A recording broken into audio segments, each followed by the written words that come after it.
What's going on, everybody? It's your boy J Main, back checking in with the people, back with another video. And I felt inclined to get in front of this camera, in front of this microphone, and vent, okay? I wanted to talk about the future of the PlayStation 5 and why it feels so mysterious on what is coming next. Never have I felt the future of a PlayStation console this deep within a generation has been so uncertain. Usually at this point, PlayStation is kind of clicking on all cylinders and the future is looking fantastic. And right now, I just don't feel the same. And I feel like some of these recent reports coming out from PlayStation themselves kind of lends to that thought process, because they are not giving us that feeling that what's coming next is going to satisfy us, or even letting us know what is coming next. I don't feel that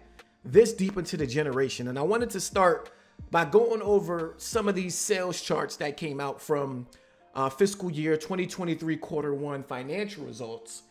And of course, I mean, the PlayStation brand in terms of the console itself, it's unmatched. It's unfuckwittable. Like, PlayStation came into this game dominant when it comes to the home console, and they are still dominant to this day. I mean, they had their hiccups with the PlayStation 3, but even then, still, were able to go on and sell 80 some odd million. As far as the PlayStation 5 goes, they shipped 3.3 million, units in quarter one. Lifetime is now at 41.7 million. Software sales are looking good. Digital download ratio, 72%. So again, that adds to the future of gaming and how the distribution is going to go. Do not be shocked. I said this before. Do not be shocked if PlayStation 6 is a digital only console. Like, do not be shocked if that happens, because that's where we're headed in terms of the physical to digital ratio. And then monthly active users is 108, which doesn't look like it's any different from fiscal year 2022 quarter four number. So we're going to get a little bit of that more, but of course, the PlayStation console is doing well. Like I said, PlayStation dominates the home console. Nintendo got the handheld shit on Smash. And Xbox, they got Game Pass. Moving on, they talk more about that, they're still on course to hit the 25 million PS5 shipment target that they're expecting to get at fiscal year quarter three, which is between October and December 2023, which is still a crazy number for them to try and hit. But it makes sense now that they got all of these deals going on now, where the PlayStation 5 is like $50 off across, North America, Europe. I think even in like Japan and Asia, they got some deals going on, the UK. So they got a lot of these deals going on. Then there's the rumored PlayStation 5 Slim, or the detachable disk drive version. That is something that's probably going to come out and be launched at a cheaper price that, people feel more comfortable in buying, especially in today's climate. And then, of course, Spider-Man is coming out, which is a system seller within itself. So they got all these things going on for themselves to get the console numbers where they need to be. But during that forecast report, they mentioned some of the impacts on why they feel like the next forecast that they are expecting some negatives. Now, one of the negatives, and it's highlighted here, shout out to Genki.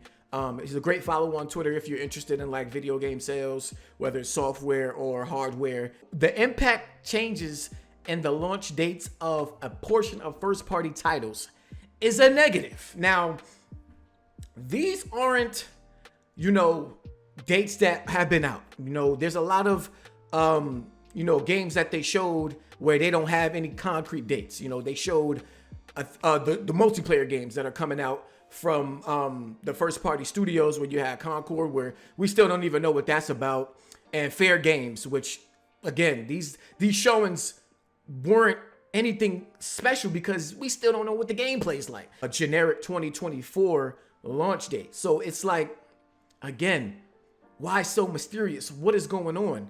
And then Wolverine, they say, who knows? Like, people think in 2024. I personally don't think so, because they're just now wrapping up Spider-Man, which is a huge game. And I know they have a big team, but 2024 to me just seems so like people is like wishing on a star when it comes to that. I don't think that's happening. And I don't even think they ever confirmed 2024. I just think that's what people are assuming. So that is like all we kind of know about.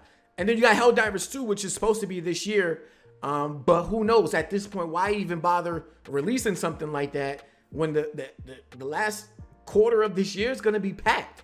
So something like that doesn't even really make sense to release, but they still might end up doing it.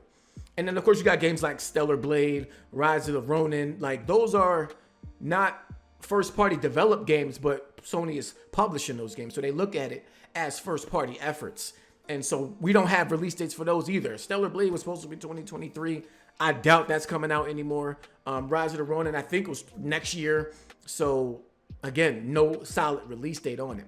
And I just feel like that is a big problem with the PlayStation portfolio right now. Is that for this year, at least first party wise, we only got Spider-Man from them. And then MLB, of course, is developed internally. It is a multi-plat though. And then Square Enix kind of held it down with Forspoken, which, you know, received mixed reviews, and then Final Fantasy 16, which is a good game, a good to great game. But other than that, like, what else is there coming out for the PlayStation 5? And so the showcase did not do anything to help, and people are hoping for another showcase. Like that should let you know that PlayStation is in a dire situation, because why are people even asking for another showcase when they just had one? Like, that shouldn't be the case when we're going on 3 years into the generation. Like, you should be showing us that y'all clicking on all cylinders. Like, these things are coming out now. These things are in the pipeline for the future.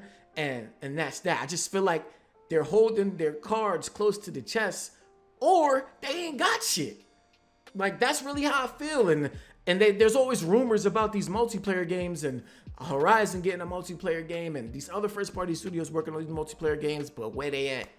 And then you got the multiplayer game that shall not be named. Yeah, I know which one I'm talking about. I am not mentioning that game. It won't be mentioned until it is officially gotten a release date on this channel. You understand? That is nowhere to be found, and we know that was, you know, going through some turmoil. So very, very mysterious coming from PlayStation. And then these reports that came out, now they're no longer sharing PlayStation Plus subscriber numbers, which, listen, I think a lot of these subscription services have hit their peak in terms of what they are going to get subscription wise. Now, more games coming out for them can probably get these numbers up, but I think for the majority, these subscription services have hit their peak, and PlayStation is no longer sharing the numbers. And that just, when it comes to PlayStation, it's so obvious when something is not hitting the targets that they expected to hit, because they stopped sharing information about it.